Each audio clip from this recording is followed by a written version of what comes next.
Assalamualaikum warahmatullahi wabarakatuh. Alhamdulillah berjumpa kembali di channel Bro Budi. Dan bagaimana teman-teman? Sudahkah bisa bikin akun? Jika belum, simak video ini sampai selesai karena insya Allah saya akan merangkum 11 pertanyaan yang banyak ditanyakan teman-teman saat melakukan pendaftaran di web daftarinkemenkes.co.id. Nah, langsung saja kita bahas semuanya. Pertanyaan yang pertama, akun lama apakah bisa dipakai? Nah, jawabannya tentu saja bisa ya teman-teman. Jika teman-teman sudah melakukan pendaftaran pada tahun 2022, 2023, dan 2024, silakan teman-teman bisa menggunakan akun lama. Tetapi emang ada beberapa akun yang tidak bisa dipakai atau dinonaktifkan, silakan teman-teman bisa buat akun yang baru. Atau teman-teman yang lupa paspor, lupa email, silakan minta reset ulang saja. Nanti teman-teman bakalan bisa untuk melakukan pendaftaran ulang. Nah, sebagai catatan, pada saat nanti teman-teman menggunakan akun lama, silakan perhatikan titik mangsa atau isian formulirnya. Biasanya teman-teman harus update data, baik itu domisili atau BTCLS atau sebagainya. Teman-teman mesti update data, jangan sampai nomor-nomor yang lama teman-teman pakai lagi sementara beda atau tidak sinkron dengan dokumen yang teman-teman upload. Oke, paham ya? Pertanyaan kedua, bagaimana jika sertifikat kegawat daruratan tidak bisa diupload? Nah, sebenarnya teman-teman, bukan hanya sertifikat kegawat daruratan yang tidak bisa diupload jika dokumennya tidak sesuai dengan permintaan. Misal KTP juga tidak bisa diupload jika ukuran byte-nya tidak sesuai atau tidak di bawah 100 KB. Untuk itu teman-teman, silakan teman-teman convert dokumen-dokumen yang akan diupload sesuai dengan aturan, baik itu bentuknya atau ukurannya, terutama pada saat pas foto. Pas foto itu teman-teman perhatikan, di pas foto itu aturannya bisa bentuknya JPG atau PNG dan itu mesti di bawah 18 KB. Untuk itu silakan teman-teman bisa convert menggunakan aplikasi atau web, baik itu web Remove BGP untuk melakukan pergantian background atau resize image untuk mengukur atau memperkecil ukuran kilobyte-nya, dan ukuran dimensinya juga bisa diperkecil dengan web resize image. Dan sekali lagi teman-teman perhatikan juga bentuk dari filenya. Misal sertifikat kegawat daruratan bentuknya itu landscape, maka teman-teman di PDF-nya itu bentuknya landscape. Jangan sampai dia masih portal dan sertifikatnya bentuknya landscape. Jadi dia nantinya kecil ya teman-teman. Jadi perhatikan jika teman-teman melakukan scan file, jika sertifikat BTCLS atau ATCLS bentuknya landscape, maka di file PDF-nya juga bentuknya mesti landscape. Oke? Paham ya? Pertanyaan ketiga, bagaimana jika email verifikasi tidak muncul? Nah teman-teman, pertanyaan ini banyak banget yang ditanyakan teman-teman kepada saya, baik itu lewat email, lewat Telegram, dan lewat WA. Nah, jawaban saya teman-teman, jika email tidak ada di inbox email teman-teman, silakan cek di spam. Biasanya muncul di spam, tapi jika di spam ataupun di inbox tidak muncul, silakan teman-teman coba login secara manual, tidak usah menunggu email. Teman-teman login, jika teman-teman bisa login berarti teman-teman sudah terverifikasi. Jadi silakan saja teman-teman isi formulirnya, baik itu biodata dan sebagainya, serta teman-teman upload berkas-berkas yang dibutuhkan. Nah, jika ada pertanyaan bagaimana saya tidak bisa untuk login. Nah, teman-teman silakan coba 24 jam kembali. Jadi biarkan dulu 24 jam, dan kalau sudah lewat jam pendaftarannya silakan teman-teman daftar ulang. Insya Allah bisa, tapi jika tidak bisa coba teman-teman ganti emailnya. Jadi email baru dengan identitas atau nick yang lama tapi emailnya baru dan passwordnya juga baru, silakan teman coba. Karena banyak juga, kemarin saya sudah mendaftarkan sekitar 5 akun dan alhamdulillah bisa. Yang awalnya tidak bisa tapi semalam saya lancar mendaftarkan 5 peserta. Oke? Pertanyaan keempat, bagaimana pengisian tanggal kadaluarsa STR seumur hidup? Nah teman-teman, pada STR seumur hidup memang tidak ada tanggal kadaluarsa. Untuk itu kita hitung dari tanggal tugas kita. Pada tahun 2025 nanti insya Allah kloter terakhir itu sebelum per September 2025. Jadi teman-teman usahakan isi tanggal kadaluarsanya lebih dari 1 September 2025. Tapi saran saya dalam pengisian STR ini silakan teman-teman isi tahun di kira-kira teman-teman pensiun. Jadi misal saya 20 tahun lagi pensiun, maka saya isi tanggalnya tanggal lahir, bulannya bulan lahir, dan tahunnya itu tahun pensiun. Jadi itu lebih panjang jangkauannya, karena takutnya kalau mepet-mepet juga, takutnya sistem, karena ini sistem mendaftarin ya, sistem yang mengelola nanti malahan tidak valid. Untuk itu silakan teman-teman, saran saya silakan isi tahunnya itu perkiraan teman-teman bisa pensiun, baik itu ASN pensiunnya atau honorernya untuk pensiunnya. Oke, paham ya? Pertanyaan kelima, bagaimana saat kita klik link verifikasi yang muncul malahan 404 not found? Nah teman-teman, link verifikasi ini berlaku 24 jam ya. Tetapi jika saat teman-teman ngeklik link verifikasi ini munculnya not found, itu silakan teman-teman coba selama 24 jam. Tapi selama 24 jam itu jika tidak bisa, silakan pengajuan ulang untuk daftar atau minta link verifikasi ulang.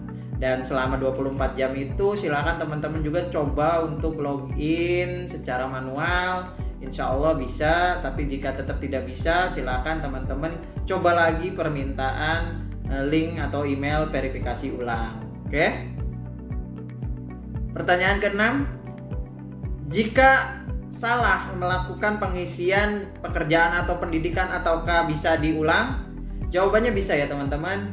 Silakan teman-teman ulang lagi, klik lagi atau logout ulang dan login lagi. Nanti silakan teman-teman isi ulang baik itu riwayat pendidikan atau pengalaman kerja. Asalkan teman-teman belum melakukan submit pendaftaran. Jadi selama teman-teman belum melakukan submit pendaftaran, itu insya Allah bisa diedit baik itu pengisiannya maupun upload-uploadan yang sudah teman-teman upload. Oke.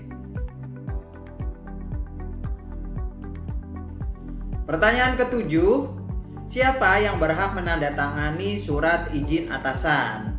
Nah teman-teman, jika teman-teman bekerja di dinas kesehatan atau di puskesmas atau di klinik pribadi, silakan teman-teman minta tanda tangan atasan langsung itu dari kepala dinas kesehatan. Nah teman-teman, biasanya teman-teman atau petugas P2P dinas kesehatan itu sudah paham. Jadi teman-teman silakan datang ke dinas kesehatan untuk minta bantuan, meminta surat izin atasan yang bakalan ditandatangani oleh dinas kesehatan, kepala dinas kesehatan. Tetapi jika teman-teman bekerja di rumah sakit, silakan teman-teman minta tanda tangan di direktur rumah sakitnya, baik itu rumah sakit swasta atau rumah sakit negeri. Silakan teman-teman minta izin atau minta tanda tangan perizinan atasan ini dari direktur rumah sakitnya. Oke, paham ya?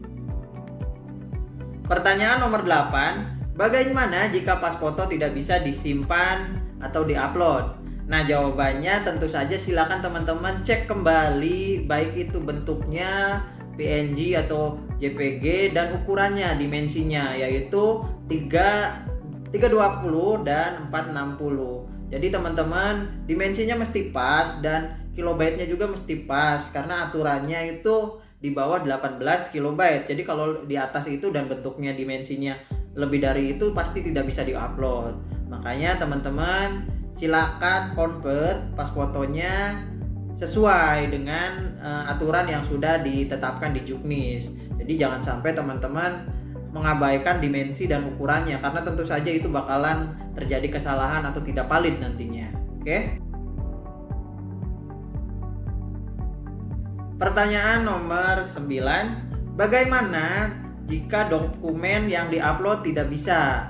Nah teman-teman, pada saat teman-teman mengupload dokumen, kalau tersimpan dia bakalan muncul tumblen atau bentuk yang sudah diupload. Nah itu bisa muncul kalau teman-teman udah men-save. Jadi kalau teman-teman baru upload itu tidak bakal kelihatan. Tapi kalau teman-teman sudah mengisi semuanya dan sudah mengupload semuanya lalu diklik tombol save, itu akan muncul. Jadi teman-teman sering banyak nanya di grup juga, kenapa ini saya udah upload tapi nggak tersimpan. Makanya silakan teman-teman klik tombol simpannya dulu, nanti akan muncul dan itu bisa dicek kembali. Dan itu juga bisa diupload kembali kalau teman-teman misal salah penguploadan, silakan teman-teman upload ulang.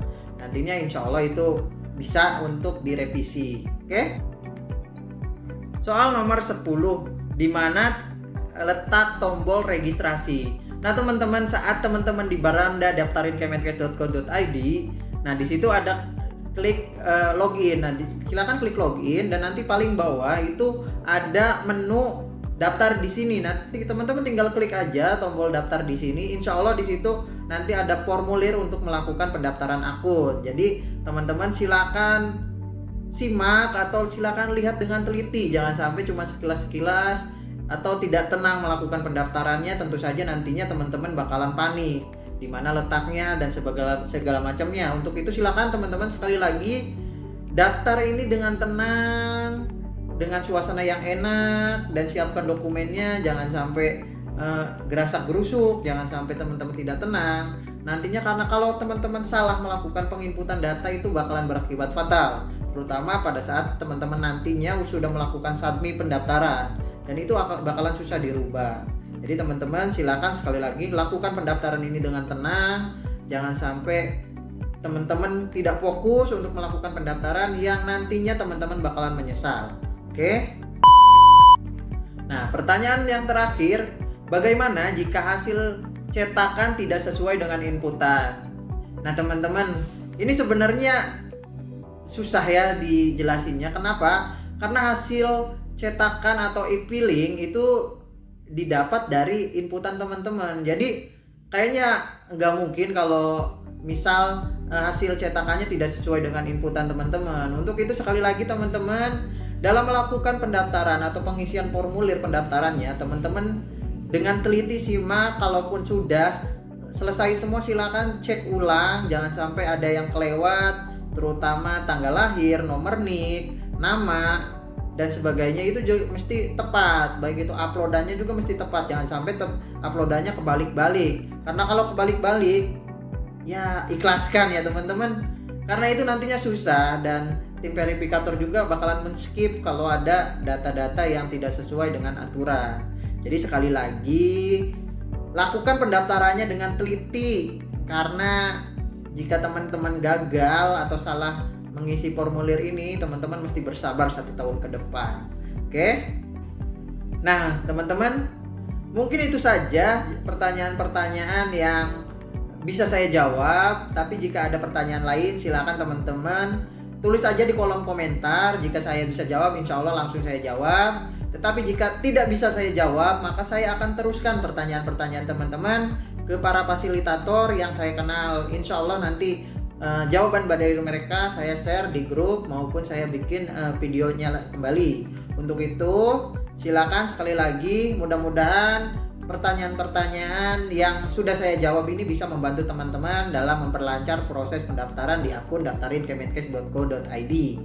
Dan mungkin kedepannya insya Allah besok atau lusa saya akan upload video tutorial tentang pendaftarannya.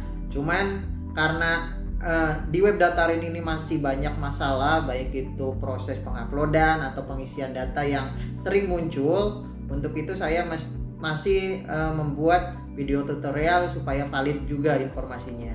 Oke, mungkin itu saja yang dapat saya sampaikan. Kurang lebihnya saya mohon maaf. Wabillahi taufiq wal hidayah wal ridho wal inayah. Wassalamualaikum warahmatullahi wabarakatuh.